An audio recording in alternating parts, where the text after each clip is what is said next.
This is Weekend Edition from NPR News. I'm Rachel Martin. Earlier this month, 3 women held captive for nearly a decade came home. Amanda Berry, Gina DeJesus, and Michelle Knight were rescued from a Cleveland basement where they'd been held captive since early 2002. The case has generated worldwide attention. Some of it fell on the Cleveland Police Department. Officers there had searched in vain over the years for the missing women. Following a case like this for years demands an emotional investment from investigators. It's the luck of the draw. Sometimes you get a police department and a homicide investigator that really takes the time to look through everything and detail-oriented and commits himself in solving the case. And other times you may get the guy that you put your 8 hours in, he goes home and forgets about it.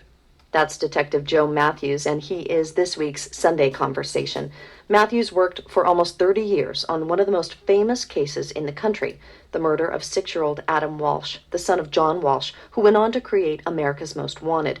Matthews was taken off the investigation several times when the trail had gone cold, but in the end, he was the one who finally solved the case. In every homicide investigator's career, there's always 2 or 3 cases that have an impact on them in an emotional and personal and spiritual way. And I think Adam's case had an impact on me. The investigation part of it was like a roller coaster. You had your good and the bad and the ugly. And at times when you thought things were going really well, and then, somebody smack you in the side of the head and you start over. How do you approach something that is deemed a cold case? In every cold case, there's what you call a hidden Mickey. And a hidden Mickey is like if you ever go to Disney World, there's Mickey Mouse heads all over the place, and people count them and they see how many they could find. I think the mistakes a lot of investigators make when they do cold cases is they rely on the information that was obtained in the original investigation. In most cases, the answer is in the case file, and you just have to redo everything. Now, in this particular case, I re-interviewed every single witness that was still alive, and that witness led me to other people that were never interviewed. You talk about how there is no real resolution, there's no closure for the family who goes through something like this. I wonder, when the Walsh case was finally closed after all of those years, after all of the years that you had worked it, what did that resolution mean for you? What were your own reflections in that moment? It meant very much to me. It meant very much to my family, my children. It meant very much to say the least, the Walshes and their family. They had a memorial service, just the immediate family. And when my wife, it was right before Christmas, she said to Reve, Merry Christmas. And Reve said, this will be the first Christmas that we'll enjoy. You've been doing this sort of work for decades now, and it's tough work.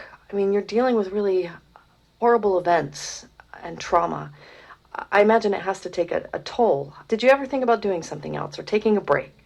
I think God's given everyone a gift, and I couldn't do what you do. Kenny here is holding a mic in front of me, and I couldn't do what he does with all these controls and all that stuff. And I enjoy my work. I love it. But I imagine even now there are cases you are working, cold cases, that just stay cold. Yeah, well, I do my best. I've worked cases for years and years and years, so I don't look at any case being totally closed. I just keep going after it, and one day you find that hidden Mickey. You mentioned that when the case was finally resolved, that it was a relief for your own family. I wonder if you could talk a little bit about how you have to compartmentalize your life, which I imagine you do to a certain extent. I mean, were you able, when you were working this case, when you were really in it, were you able to put it away when you went home? I think I was. I don't know if my kids and my wife thought I was. I don't really think my kids knew I was a cop until later on, because my wife never wanted me to talk about police work. I never wanted my boys to ever be police officers. I never wanted my daughter to ever date a cop. Why not? Well, I've been a cop all my life. I love it. I wouldn't have done anything in the world other than that. But there's so many holidays that I've, haven't been home for. Birthday parties, in the middle of Christmas or Thanksgiving, there's a homicide. When my daughter, she was dating this young man, and I'm saying, I got to meet this guy. When are we going to meet him?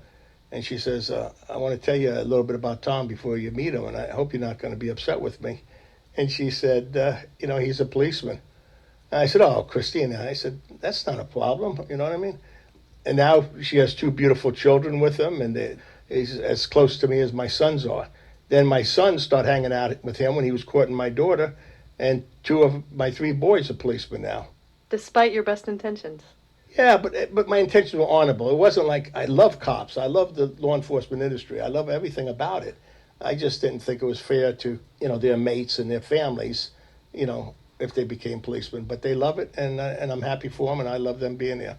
Detective Sergeant Joe Matthews. He joined us from his home in Davies, Florida. Joe, thank you so much for taking the time. It's been a pleasure. Oh, thank you.